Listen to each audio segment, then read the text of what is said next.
My name is Jeremiah Franklin, and I am participating in the Project Next Generation program at Carbondale Public Library.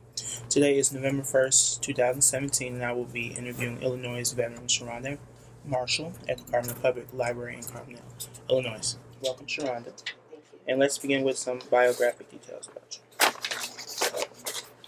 Where and when were you born? I was born in Chicago, Illinois, in 1981.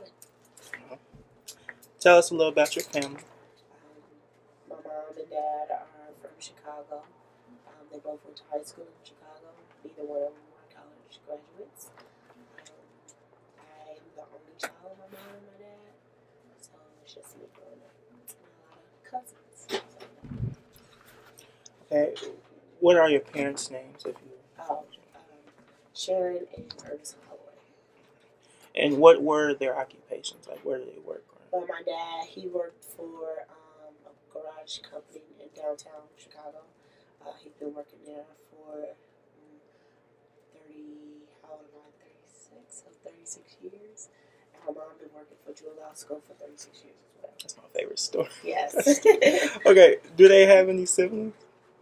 My mom has 3 sisters and 3 brothers. And my dad has 4 sisters. One passed away when I was younger. So, and we shared the same birthday. So she was special to me. Do you remember like growing up with them? Like how were they? Like tell us about them. My mom and my dad. No, like they, not like the siblings, like auntie and uncle.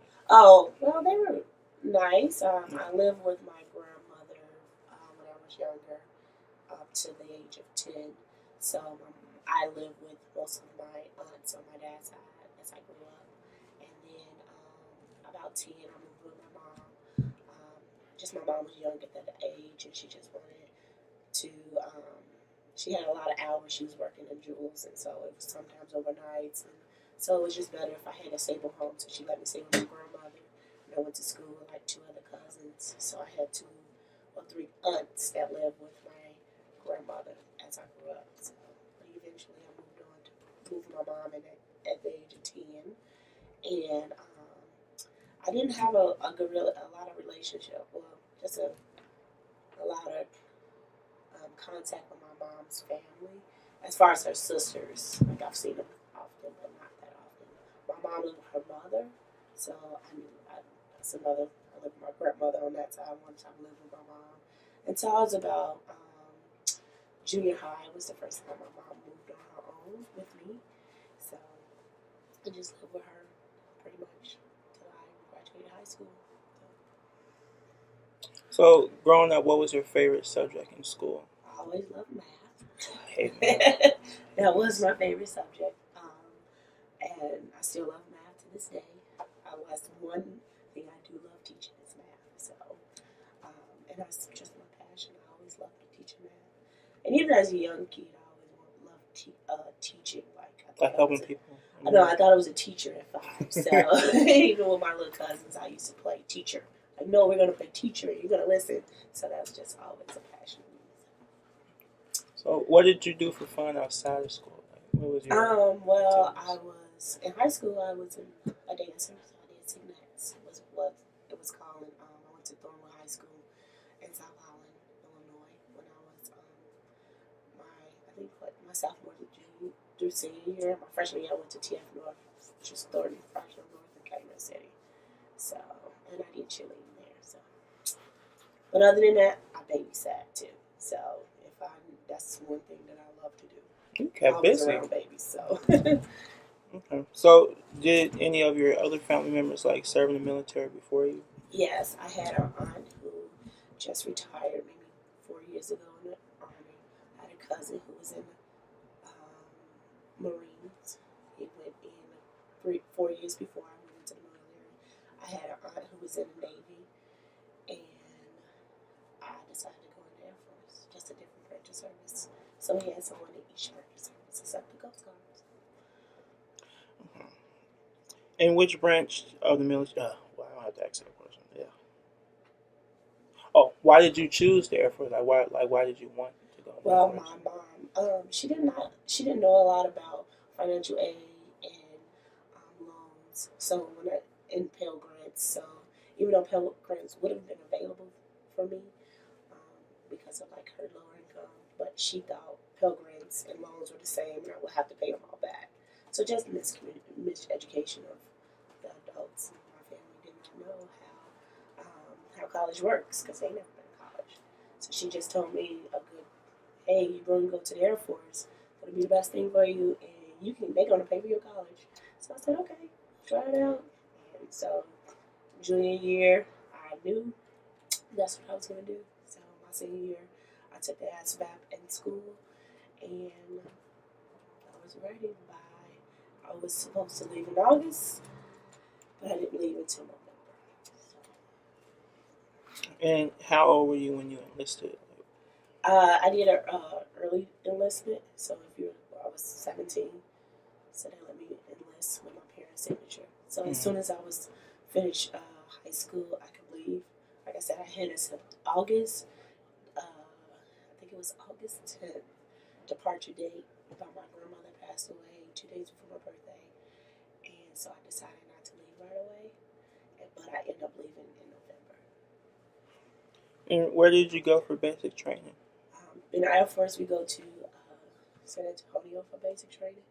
So I was there for 8 weeks. Like, what did you recall like from your first training? Like, what stood out?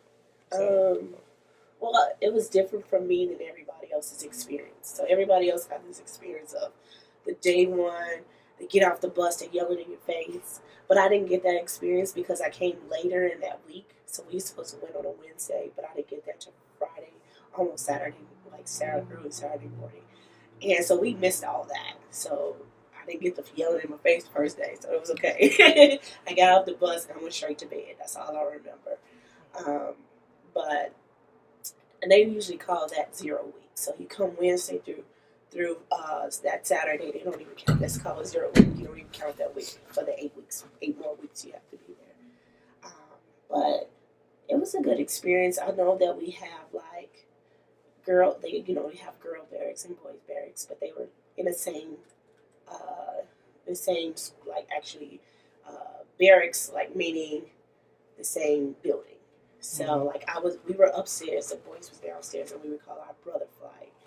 And so everything we did it together. What was your daily routine like? So we get up early in the morning, reveille go off, and that's like hurry up, put on your.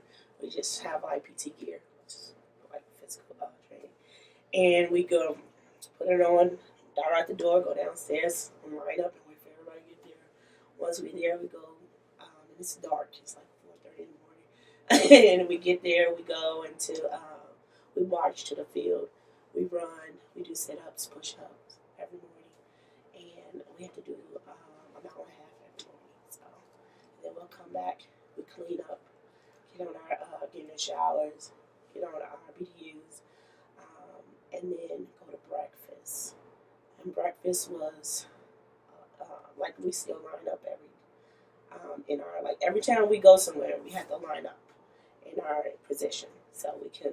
And we would sometimes we just wait, just standing in line, and then from there we'll go to eat, and eat was like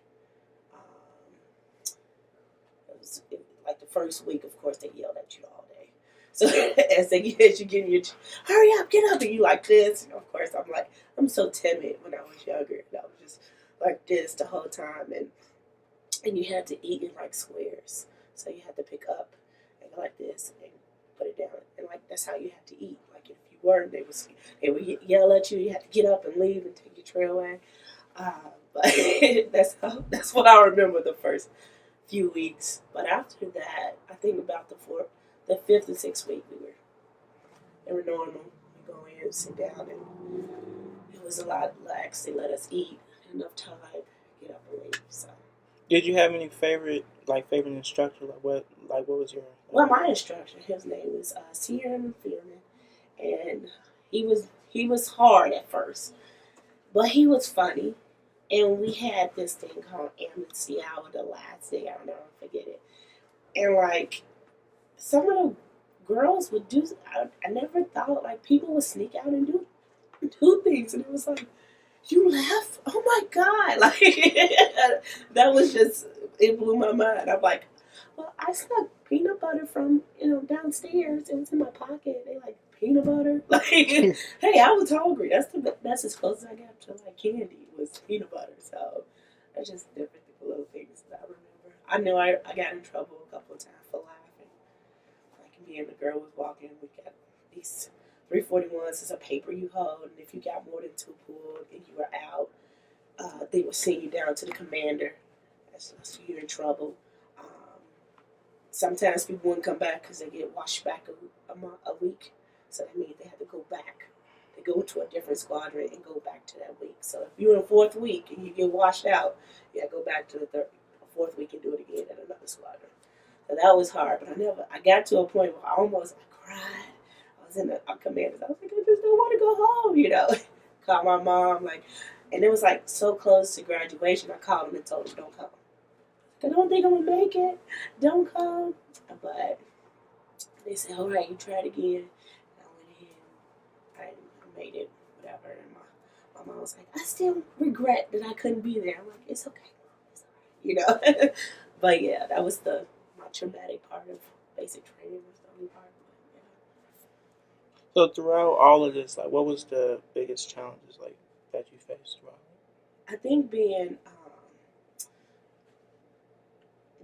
I don't see it was a challenge. I listened very well. I didn't try to talk back to anybody because I was taught that like adults have authority, and I had no problem with that. But like the small things that I got in trouble for laughing because I was walking down the hallway, like that small things, but not too much. So. Like after training, did you receive any special like awards or like did you? No. No. No, I barely passed marksman. I mean, like shooting, I barely passed that. I was just we had this big M16 in my hand. I think we had to make like 47 shots out of like 90. They had like 47 shots out of 90, like barely made it. So yeah, but I made it. That's all I was trying to do. So. Okay. What was your first job assignment after your training? Well, after basic training, we go to tech school, and after tech school, my tech school is in Biloxi, Mississippi. So I was there for 8 weeks. But before there, I went home, and when I came back, I realized I was pregnant with my daughter. So when I was in training school, that's what I found out. Like towards the last couple of weeks, I found out I was pregnant. But they had special cases for me, so like. I didn't have to march as much with her in the mornings. I rode a bus to school every morning towards that last week. But like I said, they were accommodating to that situation. So didn't have to. I thought I had to leave. I was like, oh no, they're gonna kick me out. But they did not. That was not an option at all, ever. My mom thought it was an option. Like you can't come home.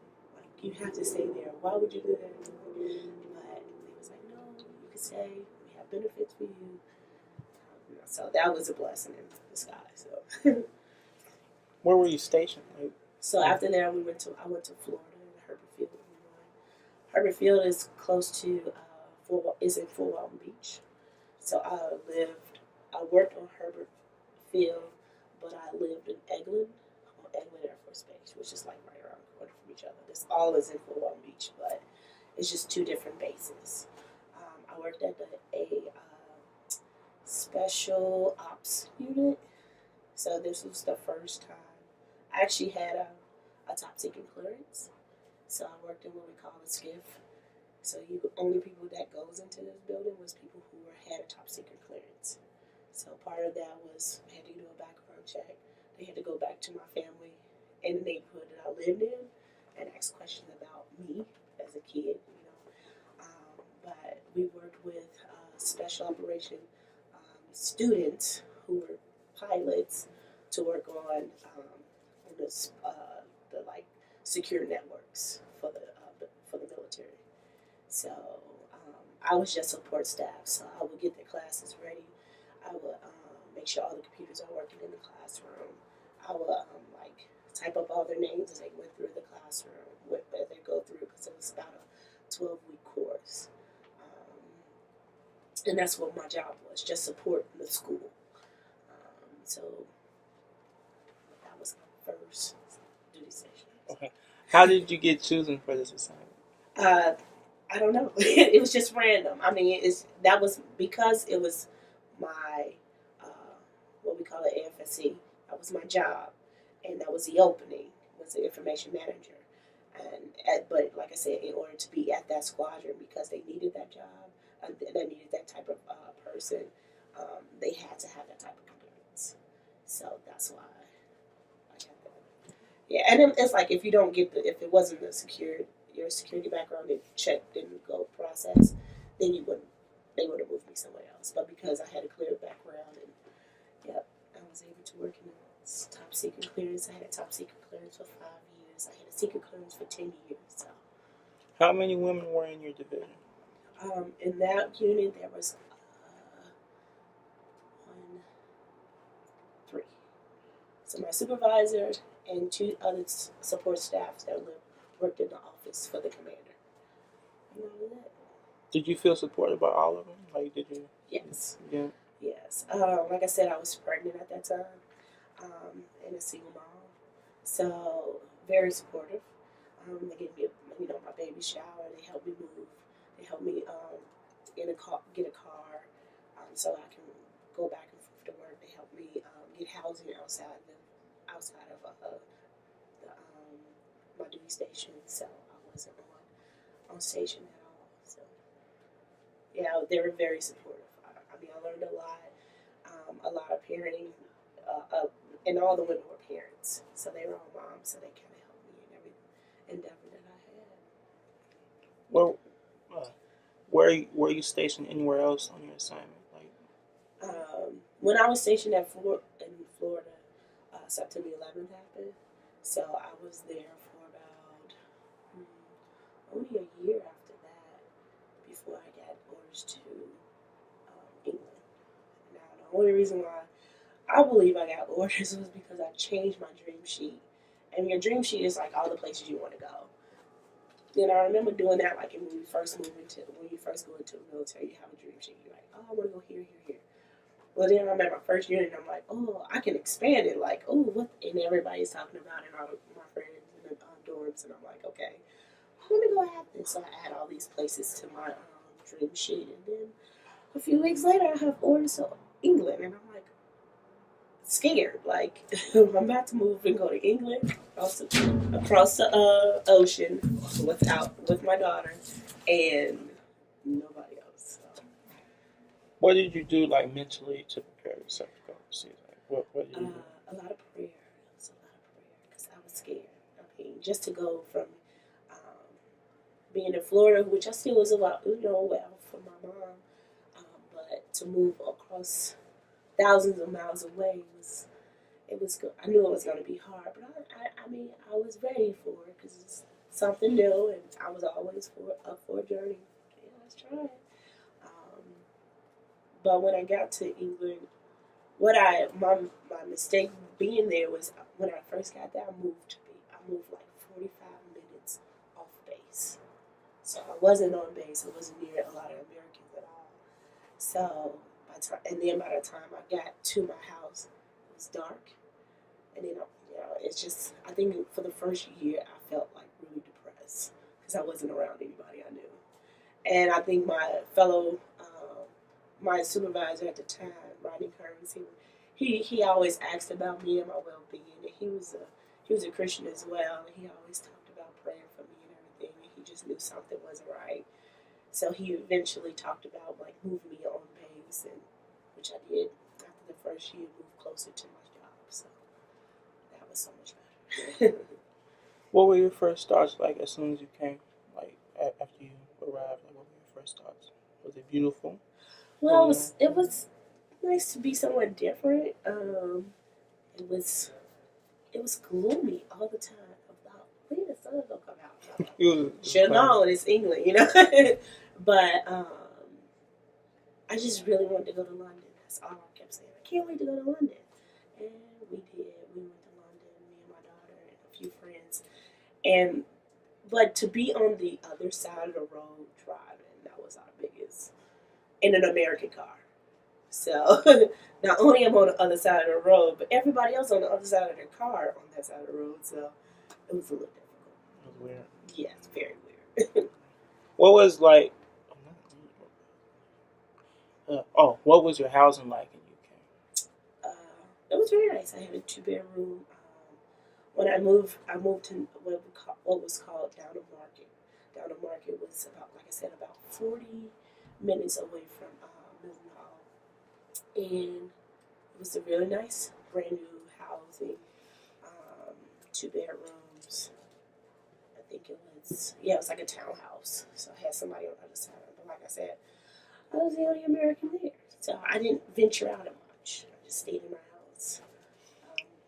Were you able to bring your daughter along with you? Yep, she was there the whole time. Did they have like a child care service? Yes, for they you? had childcare on base. When she was 2, by the time we were about to leave, she went to. She did go to childcare off base. She went to one of the British schools when she was about 2 and a half, and she stayed in British school until she about 4 when they were allowed to have pre-K. She was about pre-K age. She went to British schools. I mean, to an American school on base. So. Were you able to go off base anytime you wanted to? Or Yes. Anytime you wanted to? Only time if there was a threat, meaning something that happened in London or in England, and they felt like we as Americans there was a threat and we need to be cautious. That's about the only time. But we didn't have that in England at all. So not the time that I was there. But yeah. What did you do when you had time off? Like what did you do for fun? We partied just like we would do here. we had an airmen's club on base.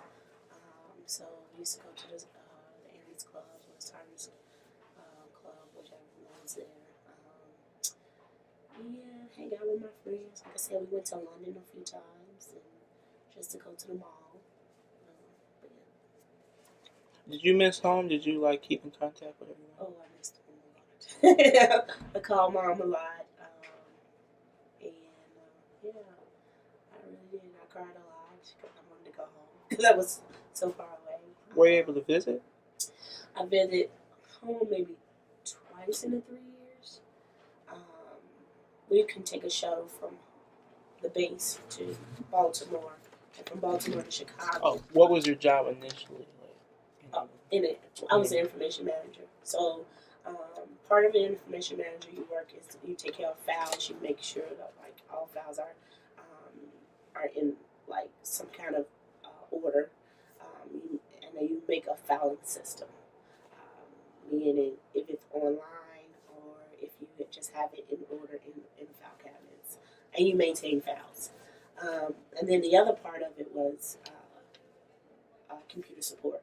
So anything that was we would call from the wall to the user out of control. So if it was the computer itself and needed some type of work on it, I would try to work on it to troubleshoot it to fix it.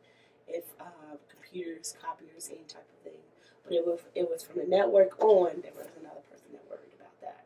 What were the requirements for your promotion, and like did you receive A promotion. So I think as an airman, it was just time and service.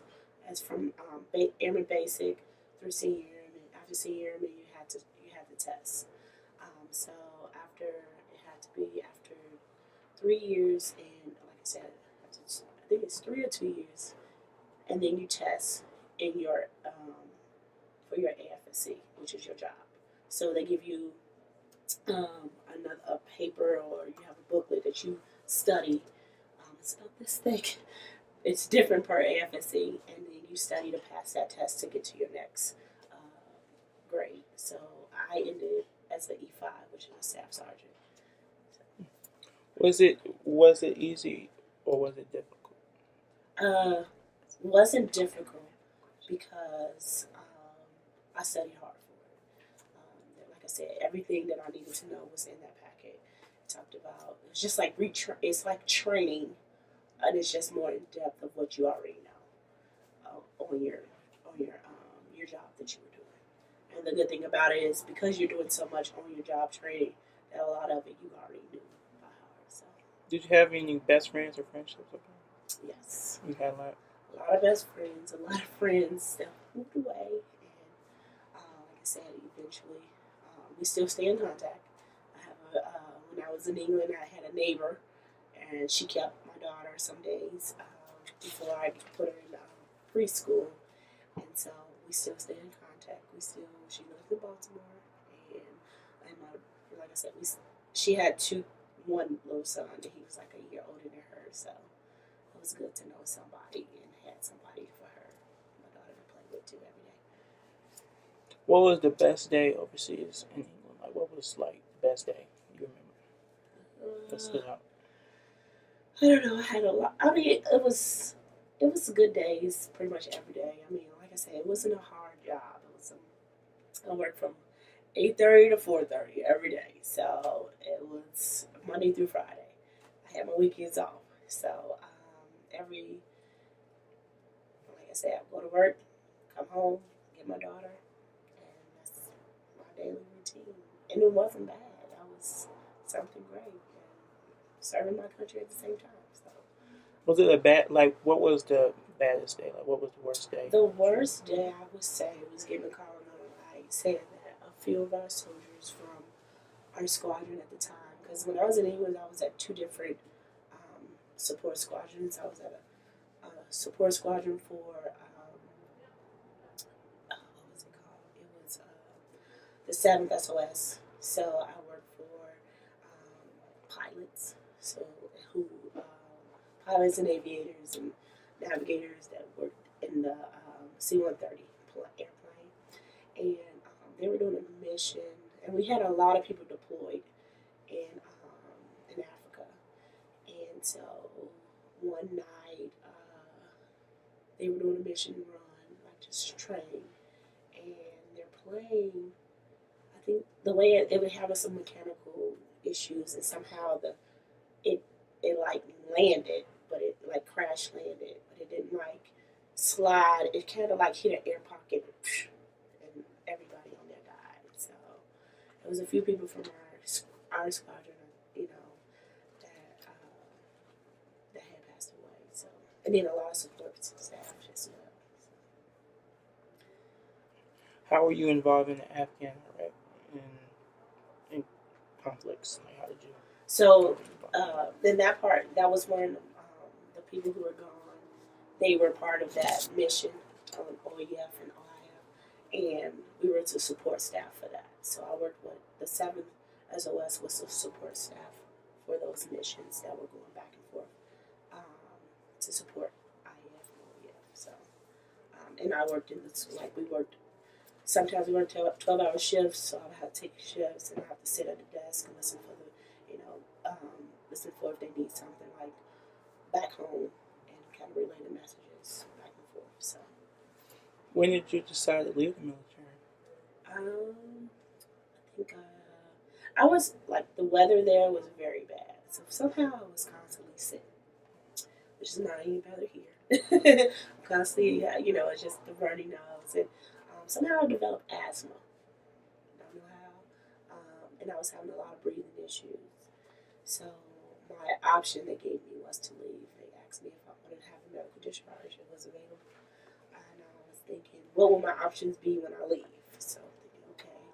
Well, someone told me about the Troop to Teacher program, which if I go to school, once I get out, they would help me find a job, and they would help actually give me money to help me wherever I'm at, where I start a job too, just to get me on my feet once I get my degree.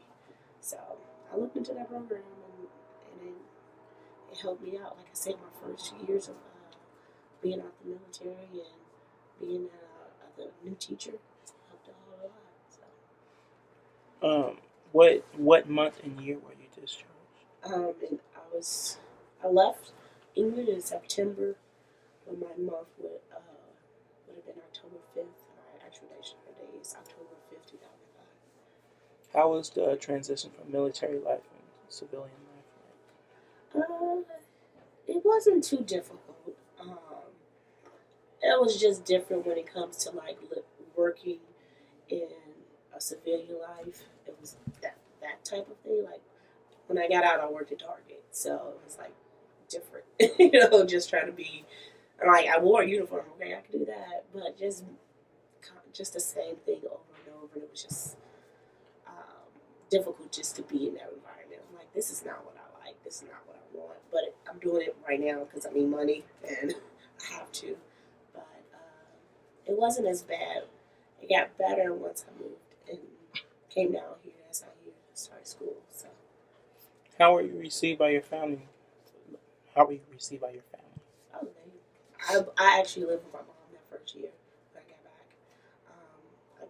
I looked for us an apartment that had 2 bedrooms for her and I, and found us a nice apartment, and we moved.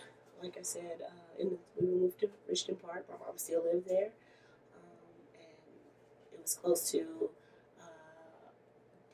a school that I wanted my daughter to go to, a Montessori school, and the community college that I went to, which was Perry State College. So How is your mind? How has your mindset changed since you? like being in the military. I mean, it's about being. To me, it's like you always have a purpose. Even if it's doing, like I said, I'm a teacher, so my purpose is teaching children. So it's like always working and always doing something. So it's never been a time in my life that I was not working. I've always worked, even as being in high school, always worked. So it just kept me motivated. And my main motivation was my daughter. So yeah, so I didn't want her to be in the same situation where she didn't know about college. She didn't have the opportunity to go to college. So that was my goal in life, to show her that college is important. It'll take you places. And so I instilled that in her as well. What have you done since separating from the military? Of course, teaching. Right, I've been teaching for this is my 7th year teaching.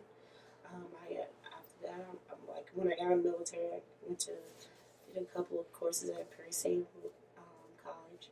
Came down here to SIU, got my bachelor's and my master's. I worked at Perry School. Right now I'm at Thomas, and I'm doing another master's course. My master's at McKendree College, and I have my second master's in administration in May 2018. So Do you enjoy teaching? I love teaching. As we walked in, I saw one of my students from last year. So it's just something I just enjoy being around kids. Like I said, if I'm not teaching, I usually have someone else's child because my child is 17. So I just love to be around kids. In your future, do you want to be a principal? Yes, and that's my next goal, is to be a principal. Not necessarily in Illinois. I am planning on trying to move on and move to another state. So we'll see how that happens in the next few years. So. Did you have any military benefits coming back? Yes, and that's the best thing about being in the military. That when I went to SIU, I had an Illinois Veterans Grant, paid for my college tuition, and I also had a GI Bill, which gave me about $1,300 stipend each month. So, and I worked. So. Have you remained in contact from your past friends? Yes, still friends? I still talk to a few friends. And social media is very prevalent now, so you can always stay in touch with them. How did your military experience affect your life? I think it just kind of molded who I am today. As when I was younger, I was very quiet, very reserved. Didn't say a lot, but I feel like a little bit more outspoken, a little bit more outgoing, a little bit more kind of a go-getter type of attitude. Only because, like I said, I feel like it shaped me to who I am. Gave me good values in life, and I'll always remember integrity first, and that's like one of the values of the Air Force. Serving for self and excellence, all we do. That's our values. So I believe in that. Has anyone ever thanked you in person for Yes, many What's kids in- because I work in elementary school. I do a lot. I did a presentation for my students and for our school a few years ago, and just people walking. If they found out I'm in the military, I always get a thank you for your service. So yes. How has your military service impact your feelings about war? About war. Well, like I said, I never had to be like directly involved in the war. So just like I said, we supported the war throughout the whole time, and I did my job. And like I said, we always respect the mission that we have in front of us. So. What was the most positive thing you took away from your whole military experience? That someone said or that you encountered, like people? Just like I said, just being in different places was like the best thing about being in the military and encountering different types of people. And just being in the military, there's so many. It's so diverse in the military, not just in the different countries that you go into, because then a lot of people have different spouses, and you get to know who they are and where their background come from. So that's what I love most. And what message would you like to leave for future generations or who will hear this interview or hear this interview? I just said I just enjoyed it. I mean, like I said, the military made me who I am. So not only did I benefit them, I benefited from being in the military, but it helped me be who I am. And if I was, I tell my daughter all the time, if you're not ready for college, go into the military because at least you'll have something to come back from. If you take that GI Bill, and you might not know, it might be something you want to do as make it as a career. Is there anything you feel like we haven't discussed or that you would like to put in? Like I said, I was in the military during September 11th. Every time, like teaching younger kids now, they don't really understand the experience now. So I like to talk about that day to my students, just to let them know how I felt and what I went through. And I always started like I woke up, it was a regular day, and we went to. I had to go into like our what we call the MPI, and it was like just a building. We do a lot of different things in, and I'm watching TV, and it was like a plane flying into a building, and we looking like, what is going on? Like, what you guys watching? And I didn't think it was the news at all. And they were like, oh my God, this just happened. So I went back to work, and the lady was like, I was like, turn on the TV, because we don't have TVs in our skiff, because like I said, it's secured, so we couldn't have TVs at all. And we at that point, unclassified, we don't get on the internet as much as we could have being in that type of situation. So we had to go out of it, and in our break room we had like a TV, sketchy, and we was kind of watching and see what was going on. And then things started coming down. Like, up, you have to go, like, I had a call to go get my daughter from school. Like, you have to come get her. So I was like, oh, I guess I gotta leave, So I had to go get her from school. And then not only that, I had to go to my different base to go live there. But once I got there, they shut us down. So I couldn't leave the base for at least 24 hours. So, but that's what I remember about September 11th. And a lot of people from our squadron, like I said, they had that access to see what was going on. But and a lot of people who were my friends ended up leaving to go and support the mission in DC. So, yeah. Well, thank you for your time and for your service to this country, Ms. Sharonda. Oh, no problem. And thank you for coming here and doing this video for us. Yes.